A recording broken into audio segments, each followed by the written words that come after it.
Ladies and gentlemen, may I present to you my game of the year, Paper Mario: The Thousand-Year Door.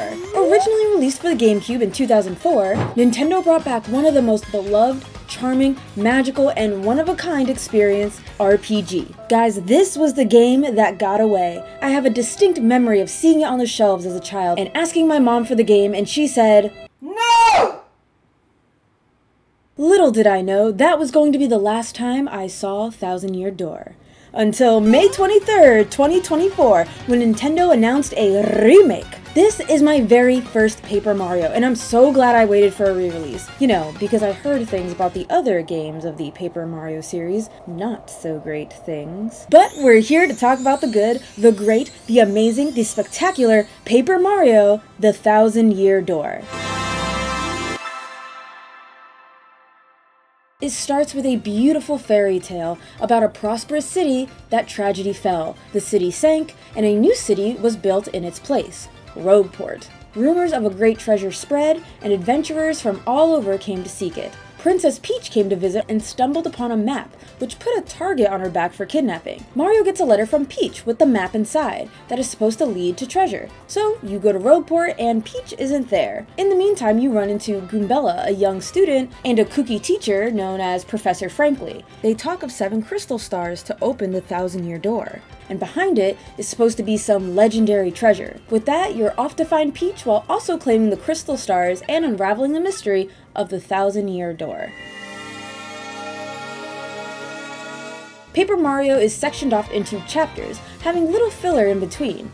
Each chapter is vastly different from the last, from your standard peaceful town that's nearby a castle housing a dreadful dragon, to an old-fashioned murder mystery train. There is no dull chapter. You'll have your favorites to be certain, mine being the Glitz Pit and the Twilight Town arc. My least favorite, probably the Great Tree and the Mystery Train, but keep in mind, none are bad, and even if you aren't feeling the chapter, none of them overstay their welcome. Most are town, then dungeons, defeat the boss, others have unexpected twists.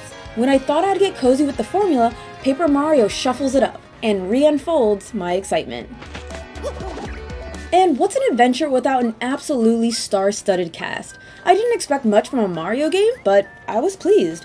To name the first few, Goombella, I love that she is a sassy student, but not annoyingly so. She had a little kick to her, and I liked it. Koops, my boy Koops, he's just a sweetie pie, a simple boy who wants to find the confidence from within. And what better way to do that than by traveling with the world-renowned Mario? And it's just so sweet because he has a girlfriend waiting for him at home. It's so darling. Next, Madame Flurry. Not gonna lie, she's my least favorite. A woman who wants to return to the stage. And the last one I'll speak on is my boy Mighty, aka the Yoshi of the group. You could actually name him whatever you want, but I named him after Mighty from Ni no Kuni 1. Because he's small, but mighty.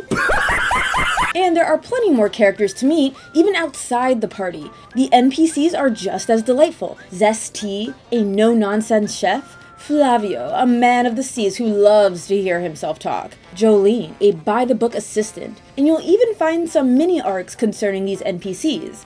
Even enemies are brimming with personalities, like a thwomp that's a game show host. You'll meet so many wonderful characters throughout, it's never a dull moment.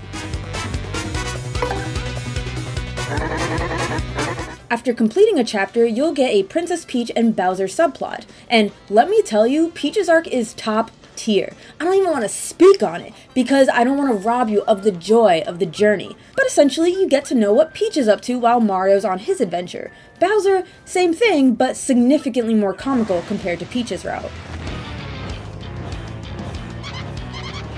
The gameplay is just as fun and uniquely charming. It's a turn-based battle system with a focus on time button presses. Before direct combat, allow me to set the stage. Get it? Because Mario fights on a stage. As you run into enemies on the field, or maybe they run into you, but if you land a hit first, the stage opens up with a first strike that relates to how you hit them on the field. Alternatively, enemies can hit you first. Now you have 2 actions, one with Mario and one with his partner. You could swap who goes first, just know whoever stands in front is likely to be targeted. Controls are the typical attack, defend, use an item, and appeal. Mario has 2 types of attacks, jumping or hammer. You want to use the attack best suited for that situation.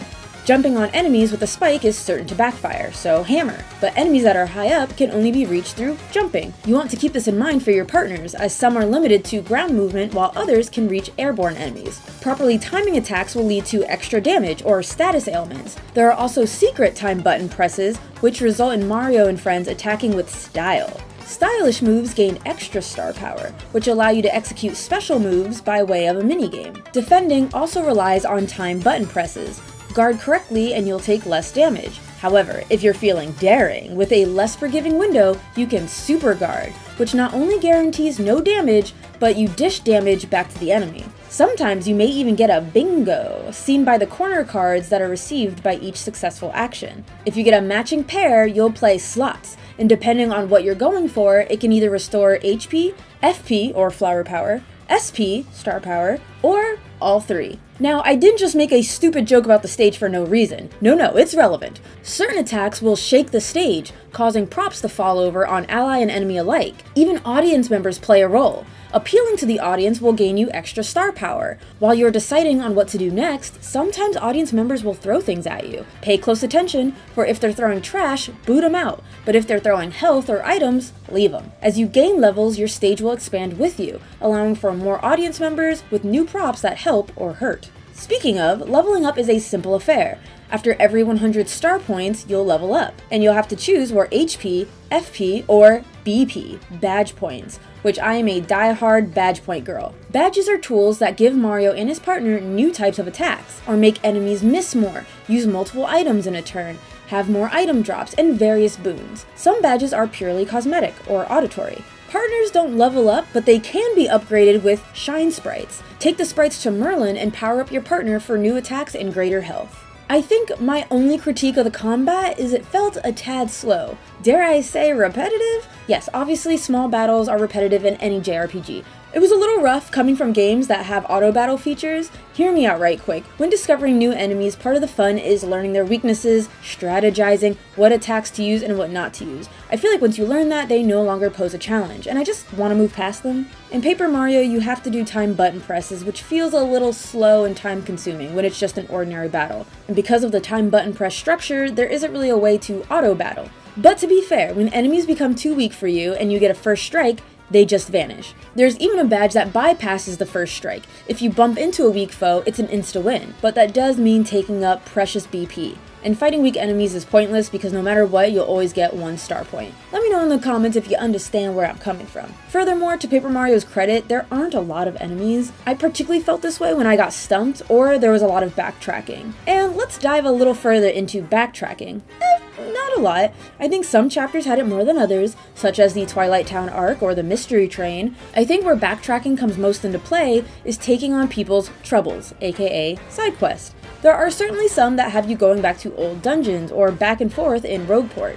In general, I actually liked the hallway section design. I thought there was a solid amount of verticality. Some were plain back and forth, others had you in one tight location, where others felt like a mix of both. There's a good variety of dungeons, but also it's not just the dungeon design, but what happens within the dungeons that can be so unexpected and fun. Commanding a mini army over 100 or finding yourself in the middle of a conspiracy. What was especially impressive to me was Rogueport. After every area, Mario returns with a new power and ally, something that grants shortcuts. For example, you would have to walk around these fences.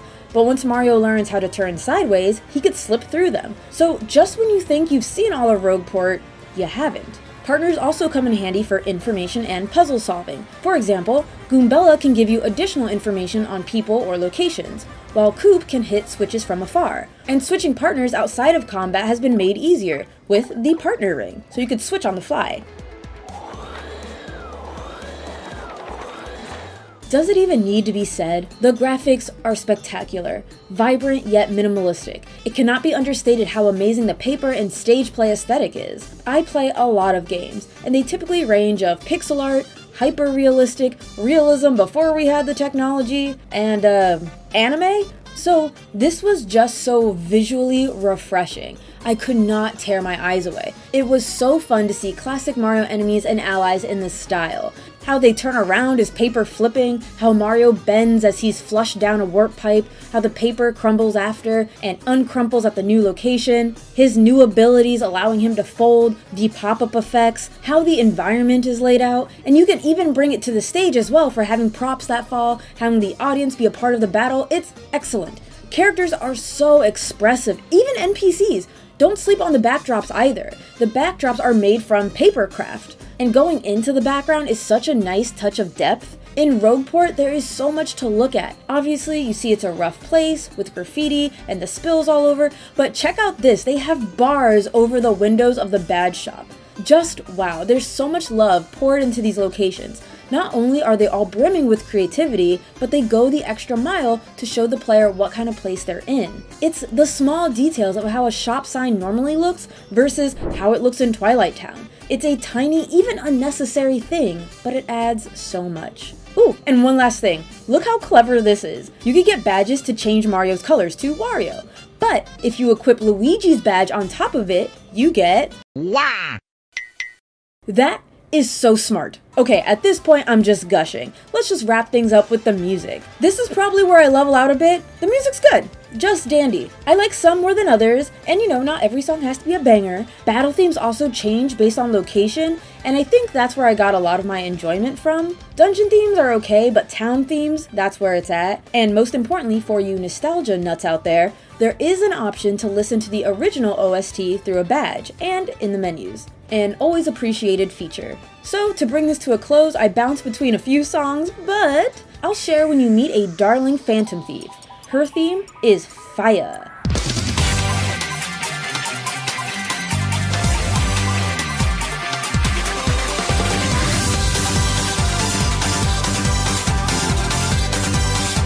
I think you all are about done hearing me rant about Paper Mario: The Thousand-Year Door. But I'll leave you with this. It's one of the few games I've played that was hyped to high heaven and lives up to that hype. While vastly different from the typical JRPG greats, it deserves a spot among them. From start to finish, it's incredible. It does not waste the player's time. It's a cozy 40-hour game with a delightful range of characters, surprisingly heartfelt moments, engaging combat, and creative visuals. I love this game with all my heart, and I cannot recommend it enough. Pair that with Super Mario RPG, which I've also reviewed on this channel, and if you're really in the mood for some more Mario, I even reviewed Mario Odyssey. And if you enjoyed this video, be sure to leave a like, subscrizzle, and support me on Patreon. Love your faces, and I'll see you in the next video. Mwah!